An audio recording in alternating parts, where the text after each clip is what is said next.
Good morning, good morning, good morning, family. Just a disclaimer. The route that I take to work is not the quietest, so we may be interrupted by trains passing and buses passing, etc. But I just wanted to go live and speak about yet another black man who has lost his life to gun violence in Louisiana. If you're not aware, I know social media is ablaze discussing this. Mr. Sterling, I believe he was 37 years old, gunned down as a result of an anonymous tip that he was threatening someone with a gun. There's a train.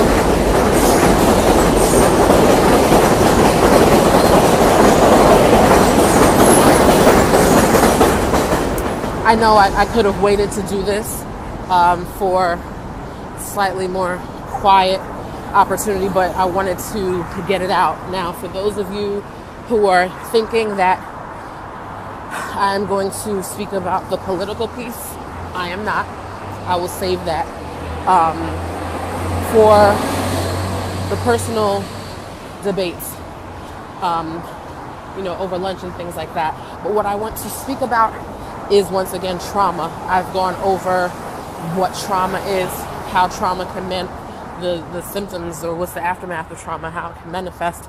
And, I briefly scratched the surface about what we can do when we are recovering from experiencing trauma. However, I want to speak about trauma as it relates to this particular event and all events like it. It's not, just based on statistics, based on the news, there are black men being killed at the hand of law enforcement, and most often it's wrongfully.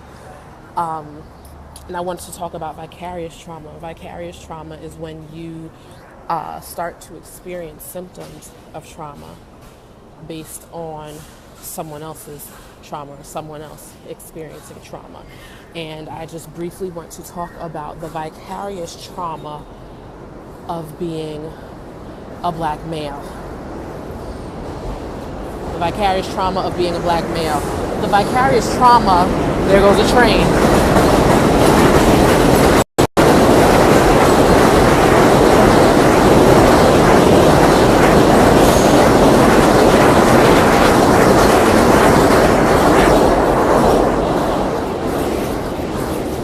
I know that's probably driving y'all crazy, but I love New York, and so I'm passionate about this thing called Early Bird Brew. So back to what I was saying, vicarious trauma, that's what you experience when someone else experiences a trauma and you start to experience the side effects, or not side effects, but the symptoms and the signs.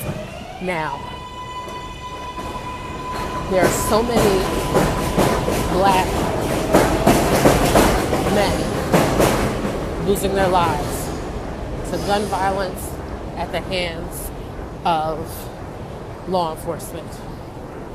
So we now have a culture of black men who are traumatized. Let that simmer. If you watched my previous video about what trauma is and some of the symptoms, hypervigilance, always being on guard, nightmares, things like that. Physical symptoms, palpitations, things like that. We have a culture of black men who have experienced vicarious traumatization. How? Because it seems like day in and day out, you have black men being killed at the hands of law enforcement, which is supposed to serve and protect. So you have a culture of black men who are going out into their communities, hyper vigilant, on guard, not knowing what's going to happen if they get pulled over, not knowing what this, routine traffic stop is going to end up as. So we have not only the black men suffering vicarious trauma, but we have the women that they are connected to experiencing trauma. Mothers fearful of letting their sons walk to the store to grab a loaf of bread. You have aunts and grandmothers truly concerned about the well-being of the men in their lives because they have been vicariously traumatized as a result of black men losing their lives. Now, it was a black man who lost his life this week, but we have black women who are also suffering from vicarious trauma. How, you say? So glad you asked. Because it's not just black men who are dying at the hands of law enforcement. Sandra Bland, hashtag say her name. That's just one example. There's a list. So now you have women who are concerned, hypervigilant, preparing for the worst, having nightmares, things like that. So we spoke about, I posted earlier on about some groups of people who are less likely to seek mental health services, people who are less likely to, embrace the fact that they may or may not have a diagnosis. So here we are, culture of vicariously traumatized individuals. And because they do not believe in, going to a counselor for help or something like that, they're experiencing symptoms of trauma, unable to identify the traumatic event because they may not know what trauma is.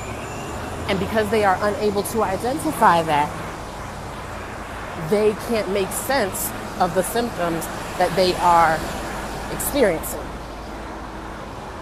Stick with me. So we have people who are being killed, people who are seeing this on the news and seeing it pop up on their news feeds and,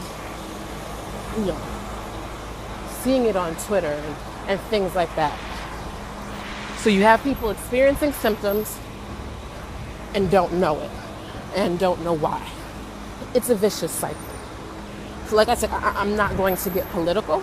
We're not going to talk about that vicious cycle and gun violence and all of that.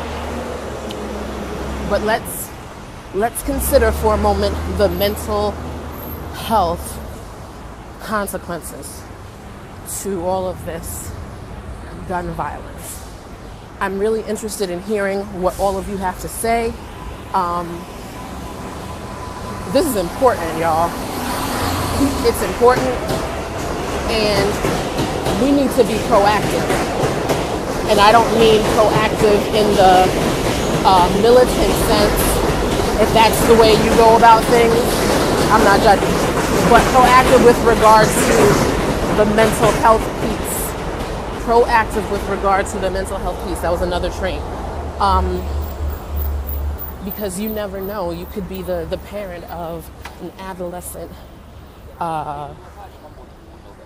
black male, and he starts to have nightmares, and he's afraid of going to school, and he starts to have panic attacks when he sees anyone in uniform, things like that. If you're armed with this knowledge, you will be better prepared to handle or address the concerns that your child has. If you are not prepared, then you may think it's something else. Some people may even marginalize or minimize what the child is going through. So I'm hot, sticky, and sweaty, trying to push my way to work. So I'm going to end early Early Bird Brew. On that note, please watch when you get a moment and let me know what your thoughts are. It's a culture of trauma and it needs to be addressed. Have a great day, everyone. Now we have the sun and the trains up against us. Have a great day, everyone. This is Early Bird Brew with Dr. Tay. Have a good one, family.